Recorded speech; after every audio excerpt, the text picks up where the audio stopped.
आज हम एक ऐसी प्रॉब्लम को डिस्कस करने वाले हैं जो नेग्लेक्टेड प्रॉब्लम हो जाती है कि जब कोई गिर जाता है, गिरने के बाद उसकी कलाई की एक हड्डी टूटती है जिसको हम स्केफॉइड बोलते हैं। गिरते वक्त अगर हाथ इस तरीके से पड़ता है तो जो फोर्स ट्रांसफ़र होती है वो इस हड्डी के ऊपर जाती है जो थंब के नीचे की तरफ होती है, जिसको स्केफॉइड बोन बोलते हैं।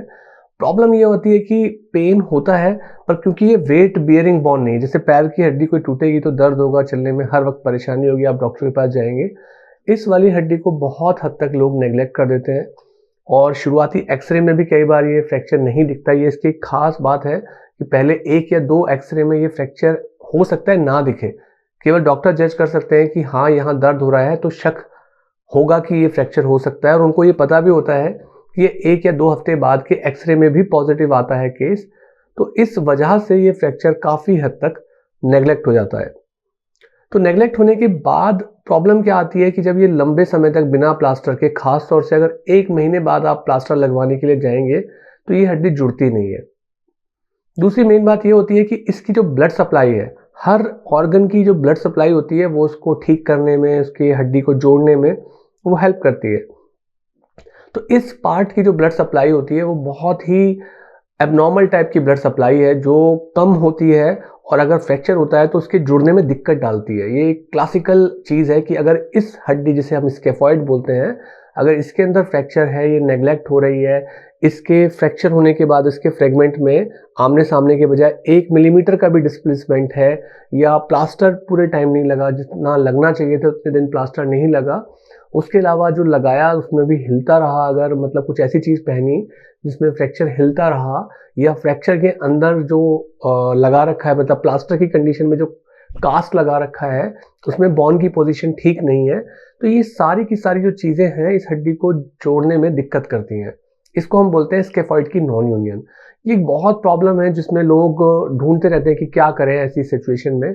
तो अगर ये नॉन यूनियन हो रहे हैं तो इसके ये सारे कारण जो हमने अभी बात की थी कि फ्रैक्चर अपनी जगह से 1 मिलीमीटर हिला हुआ है, ट्रीटमेंट ठीक तरीके से नहीं हो पाया, देर शुरू से शुरू हुआ, 1 महीने बाद पता चला कि ये फ्रैक्चर था, एक्सरे में शुरू में नहीं आता है, फ्रैक्चर के अंदर जो प्लास्टर भी लगाया उसमें भी फ्रैक्चर हिलता जा रहा है, तो ये बॉन्ड जुड़ती नहीं है।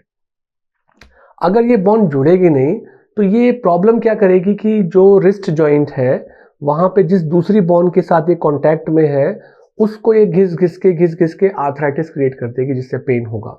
इसकी एक एडवांस लेवल ऑफ आर्थराइटिस भी होती है, इसको हम बोलते हैं स्नैक प्रॉब्लम। स्नैक का मतलब है, एस का मतलब है स्केफॉइड, एन का मतलब है नॉन यूनियन, ए का मतलब है एडवांस्ड, और सी का मतलब है कोलैप्स।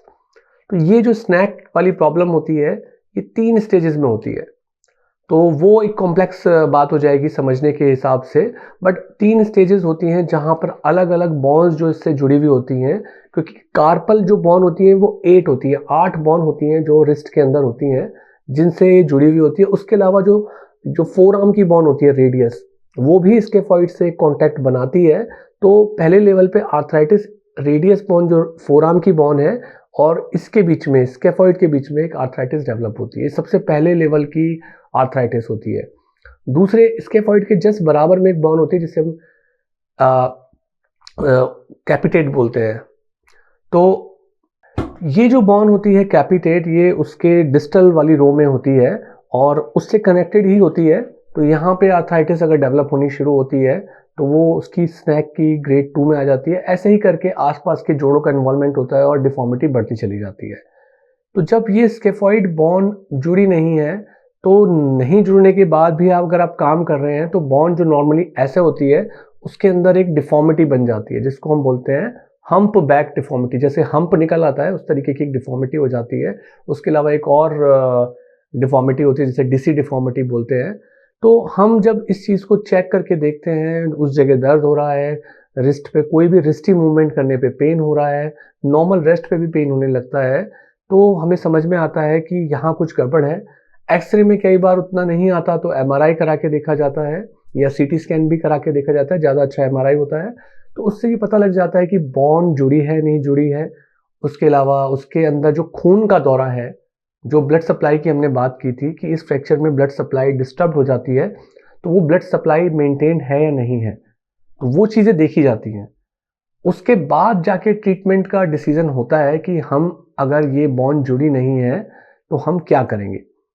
दूसरी बात है कि स्केफॉइड बॉन्ड को समझने के लिए, इसके ट्रीटमेंट को समझने के लिए इसके 3 हिस्से होते हैं। अगर इसको हम स्केफॉइड बॉन्ड माने तो एक हिस्सा जो फिंगर की तरफ होता है स्केफॉइड बॉन्ड का, उसको हम डिस्टल पोल बोलते हैं। उसके बीच वाले हिस्से को वेस्ट बोलते हैं और सबसे पास वाले हिस्से को प्रॉक्सिमल पार्ट बोलते हैं। तो जो सबसे पास वाला हिस्सा होता है प्रॉक्सिमल पार्ट, वहीं खून की सप्लाई सबसे कम होती है। इसीलिए अगर उस हिस्से में फ्रैक्चर भी होता है तो उसको जुड़ने में बहुत ज़्यादा टाइम लगता है। उसके अंदर एवेस्कुलर नेक्रोसिस यानी खून का दौरा खत्म होकर बॉन्ड के डेड होने के चांसेस सबसे ज़्यादा होते हैं। तो वो सबसे गंभीर एरिया है जो इस फ्रैक्चर के अंदर होता है।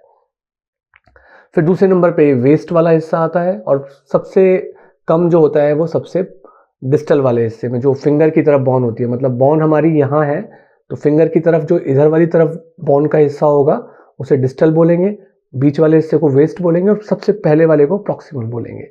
तो ये तीनों हिस्से में फ्रैक्चर के अलग अलग आउटकम है, क्योंकि हमने देखा कि खून की जो सप्लाई है, खून का दौरा जो हड्डी को मिलती है, ब्लड सप्लाई, वो अलग है।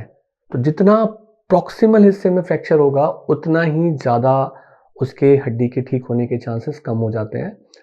अब अगर हमें पता चल गया कि ये हड्डी में खून का दौरा तो है पर हड्डी जुड़ी नहीं है, तो हमें बायोलॉजिकली जाना होता है कि पहले इस फ्रेगमेंट को, अगर उसका अलाइनमेंट ठीक नहीं है, हड्डी ऊपर नीचे हो गई है, तो उसको सही अलाइनमेंट में, सही रोटेशन में लाके एक स्क्रू के थ्रू फिक्स कर दिया जाता है। उसके अलावा उस गैप के अंदर बॉन्ड का ग्राफ्ट भर दिया जाता है। नॉर्मल केसेस में यहीं पास में रेडियस बॉन्ड से ग्राफ्ट लेके उसके अंदर भर दिया जाता है। तो ये तो नॉर्मल सिचुएशन हुई कि जहां खून का दौरा खत्म नहीं हुआ है। अब अगर खून का दौरा खत्म हो गया है तो हम ये देखते हैं कि ये जो हमने स्नैक की डिफॉर्मिटी की बात की थी वो कौन से स्टेज के अंदर है। जिस स्टेज के अंदर वो डिफॉर्मिटी होती है उसके हिसाब से ही हम ट्रीटमेंट लेके चलते हैं। अगर प्रॉक्सिमल वाला पार्ट जो था वहाँ खून का दौरा खत्म हो गया है तो हम, एक ऑप्शन होता है कि हम वेस्कुलर सर्जन की हेल्प से एक ऐसा बॉन का ग्राफ्ट लेते हैं, एक ऐसा बॉन का पीस लेते हैं जिसमें ब्लड की सप्लाई होती है। कॉम्प्लिकेटेड प्रोसीजर है, उसको वहाँ पे इंसर्ट किया जाता है। तो एक चांस होता है कि वहाँ पे जो हिस्सा डेड हो चुका है वहाँ पे खून की सप्लाई मेंटेन हो पाए। So that is a procedure जिसको बोलते हैं open reduction internal fixation with A vascularised bone graft. मतलब हुआ कि ओपन करके उस हड्डी को फिक्स करना है एक ऐसे बोन के पीस से जिसमें खून का दौरा है। ये सबसे अच्छा चांस होता है उस बोन को रिवाइव करने के लिए। अगर ये चीज़ काम नहीं कर रही है तो फिर जो डेड बोन के अंदर जो भी ऑप्शन होता है वो थोड़ा सा नेगेटिव साइड में होता है। मतलब कि जितना आउटकम आप सोचते हो उतने आउटकम चाहने के चांसेस कम होते हैं। वहाँ पर होता है कि जो स्केफॉइड बॉन्ड को निकाला जाता है और बॉन्ड को 4 कॉर्नर फ्यूजन कर दिया जाता है, तो उसमें मूवमेंट पे फ़र्क आ जाता है। पूरी की पूरी प्रॉक्सिमल रो कार्पेक्टमी की जा सकती है कि जो 4 हिस्सों में, 2 हिस्सों में बॉन्स होती हैं, एक प्रॉक्सिमल रो और एक डिस्टल रो। तो प्रॉक्सिमल रो में 4 बॉन्ड होती हैं, डिस्टल रो में भी 4 बॉन्ड होती हैं। तो प्रॉक्सिमल वाली बॉन्ड्स निकाली जाती हैं। कुछ लिगामेंट होते हैं जो उनको बचाया जाना चाहिए ताकि वहाँ पे स्टेबिलिटी बने। तो ये सब कॉम्प्लेक्स चीज़ें हैं जो आप जब प्रोसीजर के लिए जाते हैं तो अपने डॉक्टर से डिस्कस करके जाते हैं।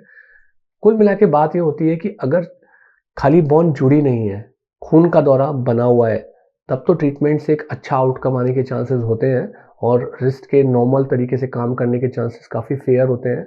पर अगर ब्लड सप्लाई ही ख़त्म हो गई है तब जो भी ट्रीटमेंट ऑप्शन हम लेके चलते हैं उसके अंदर एक फेयर आउटकम आने के चांसेस कम होते हैं। कहीं ना कहीं आपको फंक्शनल लेवल पे कॉम्प्रोमाइज़ करने की कंडीशन बन सकती है। तो इसीलिए इस चीज़ का ध्यान रखा जाता है।